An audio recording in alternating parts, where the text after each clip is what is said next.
అందరికీ నమస్కారమండి. తెలుగు కథల సంపుటికి స్వాగతం. నా పేరు శ్వేత.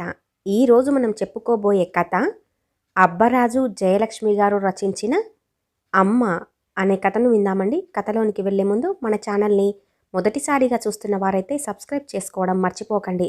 కథను పూర్తిగా విన్న తర్వాత లైక్ చేయడం, షేర్ చేయడం అస్సలు మర్చిపోవద్దండి. ఇంకెందుకండి ఆలస్యం, కథలోనికి వెళ్ళిపోదాం. తెల్లారి బారడు పొద్దెక్కిన బాచిగాడు పక్క మీద నుంచి ఇంకా లేవలేదు. అవతల ఆఫీస్కి టైం అయిపోతుంది. ఇంకా వాడిని స్కూల్కి కూడా రెడీ చేయాలి. తను ఈ రోజన్నా లేట్ అవ్వకుండా ఆఫీస్కి వెళ్ళాలి మరి. లేకపోతే ఈరోజు కూడా ఆఫీసులో అక్షింతలు తప్పవు. శ్రీధర్ అప్పుడే డైనింగ్ టేబుల్ దగ్గర కూర్చున్నట్లున్నాడు. తన పనేమో తాను చేసుకుంటున్నాడు గాని కాస్త కొడుకుని కూడా నిద్రలేపి స్కూల్కి తయారు చేస్తే తనకు కాస్త హెల్ప్గా ఉంటుందని అనుకోవటం లేదు. అయినా ఈ బాచిగాడితో తనకు విసుగొచ్చేస్తుంది. ఈ నెల రోజులుగా ఇదే తంతు. ప్రతి పనికి మారం చేస్తున్నాడు వెధవ. ఆవిడ గారి గారాబంతో వీడు మరీ మొండిగా తయారయ్యాడు. ఇప్పుడు నేను వేగలేక చస్తున్నాను. అయినా నిద్రపోతున్న వాళ్ళని లేపగలం కానీ నిద్రపోతున్నట్లుగా నటిస్తున్న వాళ్ళను లేపటం ఎవరితరం? వేలెడున్నాడో లేడో వెధవ తెగ సతాయిస్తున్నాడు నన్ను. అమ్మననే గౌరవం కూడా లేదు వాడికి. ఎంతసేపు బామ్మ బామ్మ అంటూ ఆవిడగారి కొంగు పట్టుకుని తిరగడమే తప్ప వదలనే వదలడు. అన్నం పెట్టినా బామ్మే పెట్టాలి, స్నానం చేయించినా బామ్మే చేయించాలి, ఆఖరికి కథలు కాకరకాయలు చెప్పినా బామ్మే చెప్పాలి అని మనసులోనే విసుక్కుంటూ బాచిగాడిని నిద్రలేపి అడుగడుగునా పేచీలు పెడుతున్న వాడిని ఎలాగో అలాగా తంటాలు పడి తయారు చేసి స్కూలుకి పంపేసరికి తాతలు దిగొచ్చినంత పనయింది మీనాక్షికి. కాంతమ్మ గారికి శ్రీధర్ ఒక్కడే కొడుకు. శ్రీధర్ చిన్నతనంలోనే భర్త ప్రమాదవశాత్తు మరణించగా అప్పటి నుంచి తానే సర్వస్వంగా పెంచి పెద్ద చేసింది. శ్రీధర్కి పెళ్లి చేసి కొడుకు కోడలి ముచ్చట్లు కూడా చూసి మురిసిపోయింది. బాచిగాడు పుట్టాక ఆవిడ ఆనందానికి అంతే లేదు. వాడితోనే లోకమన్నట్లుగా ఉంటుంది. ఆఫీసులకు వెళ్లే కొడుకు కోడలికి ఏ ఇబ్బంది కలగకుండా వాడి ఆలన పాలన అంతా కూడా తానే స్వయంగా చూసుకుంటుంది. మీరుండండి అత్తయ్య గారు, నేను చేస్తానుగా అని మీనాక్షి ఏదైనా పని చెయ్యబోతే కాంతమ్మ గారు చెయ్యనిచ్చేదే కాదు. ఆఫీస్ నుంచి అలసిపోయి వచ్చి ఇంకా ఈ పనులు కూడా ఎందుకమ్మా నీకు, నేను చేస్తానులే అనేది. అలా పెంటి పనులు, చెంటివాడి పనులు అన్నీ ఆవిడే చేసేది. ఆ చెంటివాడైన బాచిగాడికి ఇప్పుడు 6 ఏళ్ళు. వాడికి అమ్మా నాన్నల కంటే కూడా బామ్మ మాటే వేదవాక్కు. బామ్మ లేనిదే వాడికి ఒక్క నిమిషం కూడా గడవదు. అలాగే బాచిగాడిని చూడందే, వాడి చిలక పలుకులు వినందే బామ్మగారికి కూడా ఏమీ తోచదు. అత్తగారి వల్ల మీనాక్షికి కొంత తెరిపిగా ఉన్నమాట నిజమే అయినా ఆమెకు తన భర్త, తన కొడుకు, తాను వారు ముగ్గురు మాత్రమే అయితే హాయిగా స్వతంత్రంగా ఉండవచ్చని ఆవిడగారి ఆశ. ఆ ఆశ తీరే దారే లేదు. అత్తగారికి శ్రీధర్ ఒక్కడే కొడుకు కావటం వల్ల 4 నెలల పాటు మరెక్కడికైనా ఉండి వస్తుందంటే కూడా పంపడానికి ఎవరు కూడా బంధువులు లేరు. ఎప్పటికీ ఆమెను తామే భరించాలి. అందుకే రాను రాను తనకు తెలియకుండానే ఆవిడ మీద అయిష్టాన్ని పెంచుకోసాగింది మీనాక్షి. అది అప్పుడప్పుడు మాటల ద్వారా పిల్లి మీదో ఎలక మీదో పిల్లాడి మీదో పెట్టి మాట్లాడి తృప్తి పడుతూ ఉంటుంది. కాంతమ్మ గారు ఇవన్నీ ఏవి పట్టించుకునేదే కాదు. అలాంటి బామ్మగారికి అనుకోకుండా అనారోగ్యం ఏర్పడింది. మామూలు జ్వరమే అనుకున్నది కాస్త టైఫాయిడ్గా మారింది. 10 రోజులైనా తగ్గని జ్వరం ఇంట్లో పరిస్థితినంతా మార్చేసింది. మీనాక్షి, శ్రీధర్ చెరొక వారం రోజులు సెలవు పెట్టవలసి వచ్చింది ఆఫీసులకి. అయినా మరో 10 రోజులకు గాని జ్వరం తగ్గలేదు. జ్వరం తగ్గినా కూడా కాంతమ్మ గారికి పనిచేసే సత్తువ బాగా తగ్గిపోయింది. అత్తగారి పొడంటేనే అసలే గిట్టకుండా ఉన్న మీనాక్షికి ఆవిడకు సేవలు చెయ్యాలంటేనే మరీ కష్టంగా అనిపిస్తోంది. ఎలాగైనా ఆవిడను దూరంగా ఉంచాలనే ఆలోచనతో ఉన్న మీనాక్షికి ఇదొక సువర్ణ అవకాశంగా తోచింది. నసపెట్టి ఎలాగైతేనేం శ్రీధర్ని ఒప్పించి ఆవిడను ఓల్డేజ్ హోంలోకి చేర్పించి నిశ్చింతగా నిద్రపోయింది. కానీ ఆ మర్నాటి నుండే అసలు కష్టాలు ప్రారంభమయ్యాయి. అన్నం కలుపుకొని తినరా అంటే నాకు నోట్లో ముద్దలు పెట్టు, లేకపోతే నిన్ను తినను అంటాడు బాచిగాడు. బ్రష్ చేసుకొని పాలు తాగరా అంటే నువ్వే తాగించు అంటాడు. కథలు వింటేగాని నిద్ర రాదంటాడు. పద్యాలు పాటలు నేర్పించమంటాడు. నిద్ర లేచింది మొదలు పడుకునే వరకు అన్నీ పేచీలే పెడుతున్నాడు వెధవ. ఇంతకీ వీడినని ఏం లాభం? అంతా అత్తగారి నిర్వాకమే కదా. మనవడి పనులన్నీ తానే మోసుకొని చివరికి వాడు నా మాట వినకుండా తయారు చేసింది. ఇప్పుడు వాడితో నేను పడే అవస్థ ఎవరికి చెప్పుకోను? శ్రీధర్కి చెప్పినా ప్రయోజనం లేదు అని గునుక్కుంటూనే విసుక్కుంటూనే ఇంటెడు చాకిరి తానే చెయ్యాల్సి వచ్చింది. అన్ని పనులతో హైరాణ పడిపోతుంది మీనాక్షి. బాచిగాడు మొదట బామ్మ కోసం 4 రోజులు ఏదో కొద్దిగా మారం చేశాడు. తర్వాత ఇక ఎవరి మాట వినిపించుకోకుండా విసిగించటం మొదలుపెట్టాడు. మాట్లాడితే చాలు నాకు బామ్మ కావాలి, నేను బామ్మ దగ్గరికి వెళ్తాను అని గొడవ చేయటం మొదలెట్టాడు. అందుకే ఈ అల్లర్లూనూ అలగటాలూనూ. ఇక వాడి అల్లరి భరించలేని మీనాక్షి కోపంతో వాడిని 4 తగిలించింది. బాచిగాడు 6 రాగం అందుకున్నాడు.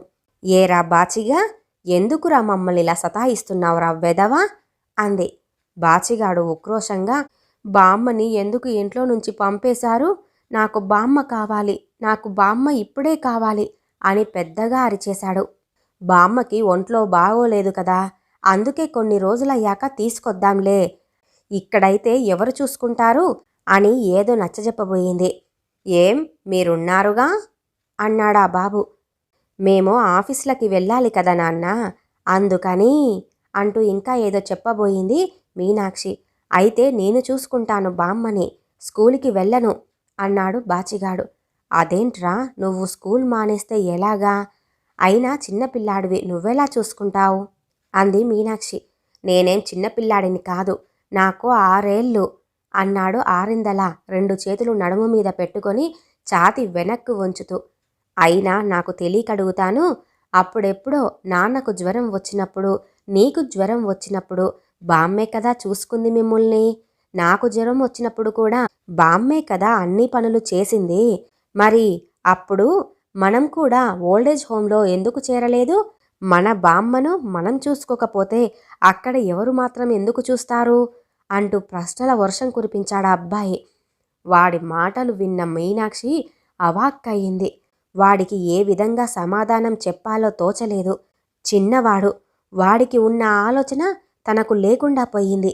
అవును, నిజమే, మన ఇంటి మనిషిని మనమే అశ్రద్ధ చేసి ఓల్డేజ్ హోంలో చేర్పించి బాధ్యత తీరింది అనుకుంటే పరాయి వాళ్లకు మాత్రం ఎందుకు శ్రద్ధుంటుంది? డబ్బు తీసుకొని అన్ని వేలకు అమరుస్తారే కానీ ఆప్యాయత అనురాగాలను అయిన వాళ్లలాగా పంచి ఇవ్వలేరు కదా. ఈ వృద్ధాప్యంలో ఆత్మీయులకు దూరంగా ఉంటే ఆవిడకు మనశ్శాంతి ఎలా ఉంటుంది? మనశ్శాంతి లేనప్పుడు ఆరోగ్యం కుదుటపడటం మాట అటుంచి మరి కాస్త దెబ్బతినదు. పసివాడు ఆమెను గురించి ఎంతగా ఆదుర్దాపడుతున్నాడు. పైగా సేవలు చేస్తానంటున్నాడు. వాడికి ఉన్న జ్ఞానం పెద్దవాళ్ళం మాకు లేకపోయింది. ఓపిక ఉన్నన్నాళ్ళు ఆమెతో ఇంటి పనంతా చేయించుకొని ఓపిక లేని ఈ సమయంలో ఇలా నిర్దాక్షణ్యంగా దూరం చేయటం ఎంతవరకు న్యాయం? పిల్లవాడి పనులన్నీ అవలీలగా చేస్తూ తనకు కొండంత అండగా ఉన్న అత్తగారు ఈ రోజున అనారోగ్య పరిస్థితుల్లో ఉంటే ఇంట్లో నుండి పంపి చాలా తప్పు చేశాను. ఇంట్లో ఎవ్వరికీ ఆరోగ్యం బాగుండకపోయినా తల్లడిల్లిపోతూ సేవలు చేసే ఆ తల్లి మనసుని ఎంతగా గాయపరిచాను. ఆఫీసుకి మరో 10 రోజులు పోకపోయినా కొంపలే మునిగిపోవు. అమ్మలాంటి అత్తగారిని దూరం చేసుకోవటమే కాక బాచిగాడికి వాడి బామ్మతో ఉన్న అనుబంధాన్ని అర్థం చేసుకోలేకపోయాను అని పశ్చాత్తాపంతో కుంగిపోయింది మీనాక్షి. అంతేకాకుండా బాచిగాడు ప్రతిదానికి మారం చెయ్యటం, శ్రీధర్ అన్యమస్కంగా ఉండటం, మనసులో ఏదో తప్పు చేసినట్లుగా తనకు కూడా అనిపిస్తుంది. వీటన్నింటి వల్ల తను అనుకున్నంత ఆనందాన్ని అత్తగారు లేనప్పుడు పొందలేకపోయింది మీనాక్షి. ఓల్డేజ్ హోమ్కి వెళ్ళిన మీనాక్షి శ్రీధర్లను హోం నిర్వాహకులైన రంగారావు గారు సాదరంగా ఆహ్వానించి ఆఫీస్ రూంలో కూర్చోబెట్టారు.